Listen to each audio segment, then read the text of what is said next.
Scan for SOV and straight A's only. Let's go! Calculating the slope of a polar curve is actually super fast if you follow these 3 simple steps. Watch this quick breakdown to master the math today. To find the slope of a polar curve, we use the ratio of the change in y to the change in x expressed in terms of r and the angle theta.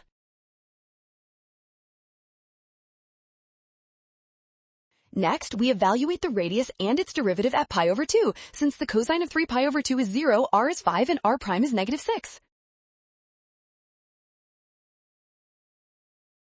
Finally, plug these values into our formula. The sine of pi over 2 is 1 and cosine is 0, leaving us with negative 6 over negative 5, which is 6/5.